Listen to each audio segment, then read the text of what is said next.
Puting datar emang bisa menyusui? Asiku kok seret, kenapa ya?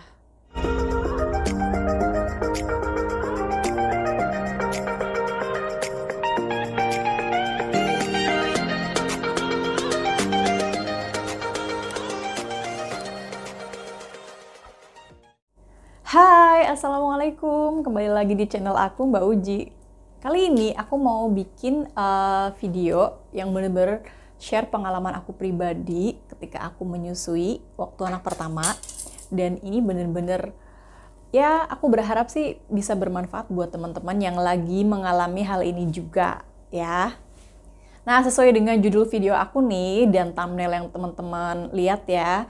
Jadi aku mau membahas tentang inverted nipple atau puting yang masuk atau bisa juga puting yang datar. Kira-kira bisa nggak ya misalnya untuk kasus teman-teman yang mungkin lagi menyusui saat ini atau teman-teman yang belum menyusui tapi udah kayak ngelihat diri sendiri, kok puting aku masuk ya, kok puting aku datar kayak gini ya, bisa nggak sih menyusui? Itu aku bener-bener ngalamin kejadian ini dan aku bakal share gimana dengan keadaan seperti itu tetap bisa menyusui. Jadi tonton terus sampai selesai ya. Sebelumnya ini aku pengen banget teman-teman yang lihat video ini jangan berpikiran negatif ya. Dengan judul yang seperti ini itu takutnya, apalagi kalau teman-teman laki-laki ini ya yang lihat kayak gini biasanya pikirannya tuh kotor kemana-mana dan aku nggak pengen seperti itu.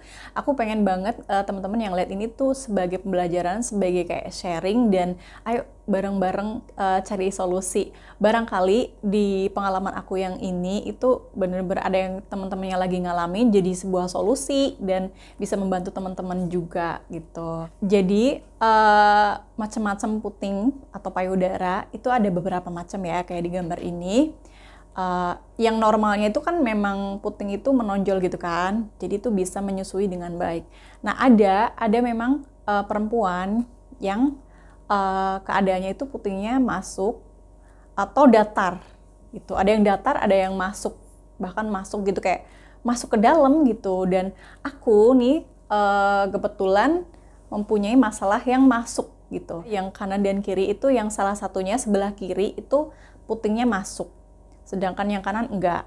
Nah ini bener-bener ngaruh banget ketika aku menyusui gitu. Penyebab dari puting masuk itu kan ada beberapa penyebab ya. Salah satunya itu hormon atau memang genetik.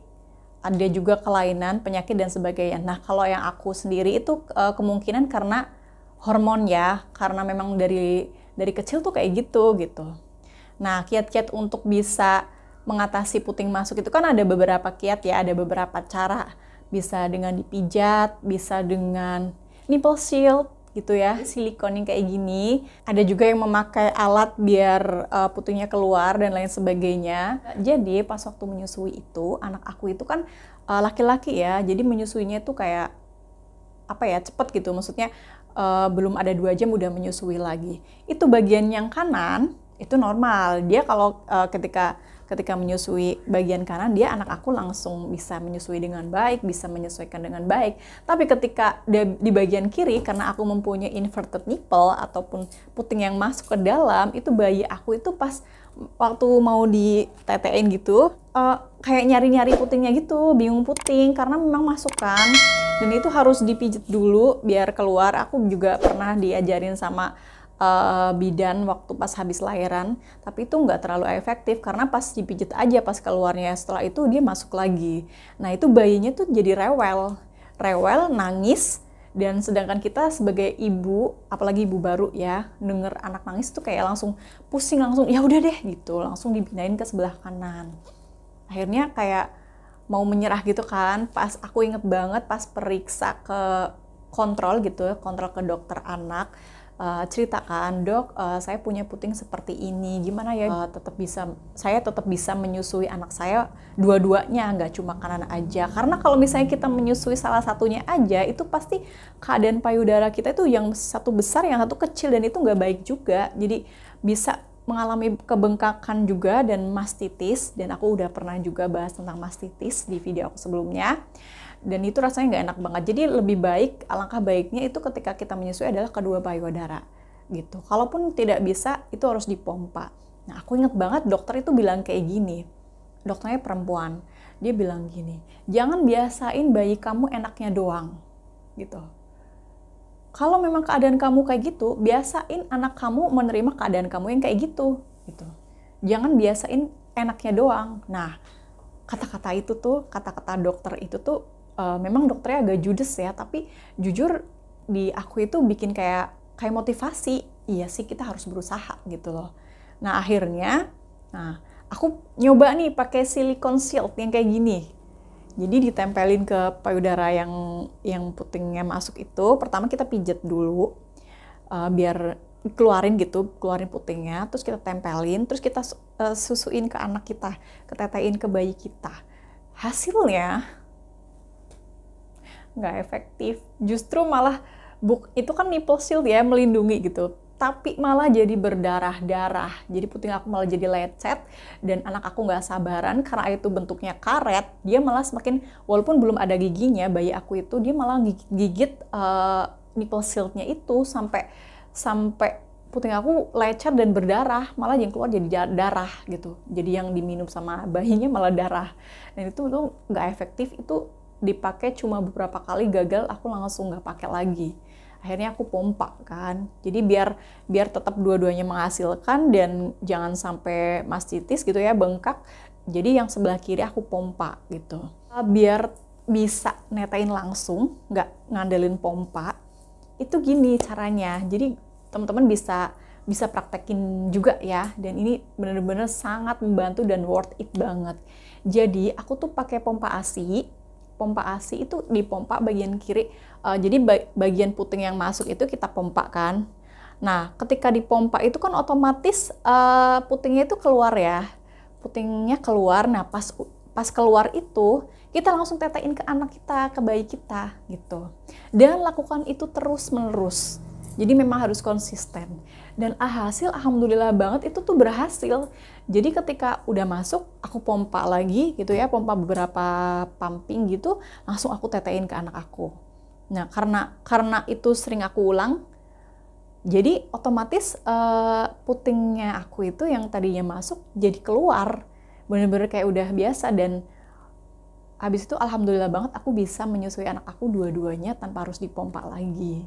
Itu caranya, kan mudah banget kan. Jadi kita tuh nggak boleh menyerah dalam kondisi apapun. Kita sebagai ibu harus bisa berusaha lah semaksimal mungkin untuk mengasihi anak kita gitu. Prinsip ASI itu kan supply by demand ya, pokoknya dia menghasilkan ketika dia memang dikeluarin gitu. Jadi kalau misalnya kita udah menyerah terus, ya udahlah gitu, ya udahlah bagian kanan aja, ya udah gitu, bagian kiri nggak akan berproduksi lagi dan bentuknya jadi lebih gede, dan yang satu kecil, itu kan aneh kan. Dan jangan sampai kejadian sama teman-teman yang belum ngalamin nih. Mudah-mudahan banget ini tips dari aku ini bisa dipraktekin, insya Allah manjur deh gitu. Nah, selain mengatasi puting yang masuk tadi, ASI juga itu kan kita harus gimana caranya biar produksi ASI itu kan melimpah ya. Selain kita pasti jaga makanan ya, maksudnya makanan yang bergizi, bukan berarti porsinya harus banyak, enggak. Yang penting itu kita makanan bergizi, terus cukup minum, terus istirahat, jaga stres, jangan sampai stres, dan yang pasti kita butuh yang namanya booster ASI. Booster ASI itu penting banget karena itu bisa merangsang gitu ya, ya intinya mempercepat rangsangan produksi ASI dan memperbanyak ASI. Jadi kita nggak perlu khawatir bayi kita itu kekurangan ASI. Nah, selama menyusui, aku itu minum produk dari Mam Uung ini. Produk dari Mam Uung ini kapsul, dia pelancar ASI yang udah BPOM dan dijamin halal ya. Bahan-bahan yang dipakai dari Mam Uung itu bener-bener bahan yang natural, alami. Antara lain ada ekstrak daun kelor, kemudian ekstrak daun katu, dan juga ikan gabus. Jadi ini bagus banget. Selain memperlancar ASI, ini juga bisa mempercepat pemulihan kita setelah operasi. Misalnya kita melahirkan secara sesar. Bahkan lahiran normal pun itu kan biasanya ada jahitan ya. Konsumsi Mam Uung ini lukanya jadi cepat pulih, cepat kering gitu. Jadi ini bermanfaat banget. Bahkan banyak banget artis-artis yang merekomendasikan produk ini karena sebagus itu. Aku inget banget pas setelah melahirkan itu kan ASI aku itu nggak langsung keluar ya. Itu tuh dibantu dengan booster dari Mam Uung ini. Jadi benar-benar membantu banget setelah konsumsi ini dua kali sehari, sekali minum itu 2 kapsul. Itu bikin memperlancar ASI aku banget, dan alhamdulillah banget aku tuh bisa lulus ASI anak aku 2 tahun lebih. Waktu itu anak aku 2 tahun 3 bulan. Dan Mam Uung ini merupakan ASI booster terbaik ya. Teman-teman bisa follow Instagramnya di mamuung.id. Di sini banyak banget informasi tentang ibu menyusui dan informasi-informasi yang sangat bermanfaat lainnya buat teman-teman yang lagi menyusui ataupun lagi hamil ya. Bahkan ini kapsulnya itu bisa buat campuran MPASI. Jadi gunain setengah kapsul itu untuk MPASI. Wow, bagus banget kan? Yang paling aku suka itu mereka punya layanan gratis konsultasi 24 jam dengan konselor ASI. Nah, Mam Uung ini juga membantu kayak punya visi untuk membantu pejuang ASI bisa mengasihi anaknya selama minimal 2 tahun. Bareng Mam Uung menyusui jadi lebih mudah dan happy. Buat teman-teman yang mau beli Mam Uung, aku kasih link produk Shopee-nya di kolom deskripsi ya. Jadi teman-teman bisa langsung check out aja. Oke, begitulah sharing cerita aku, pengalaman aku, dan mudah-mudahan bisa diambil pelajaran buat teman-teman yang sedang mengalami seperti aku ya. Pokoknya buat pejuang ASI semuanya harus semangat. Kita harus semangat jadi ibu yang sehat ya, harus bahagia, supaya kita bisa mengasihi anak kita, mencerdaskan anak kita, ya, mengasihi sampai 2 tahun. Amin. Terima kasih banget yang udah nonton sampai selesai. Jangan lupa di like, di komen, di subscribe, di share sebanyak-banyaknya kalau memang ini bermanfaat buat kamu. Sampai ketemu lagi di video aku selanjutnya. Wassalamualaikum warahmatullahi wabarakatuh.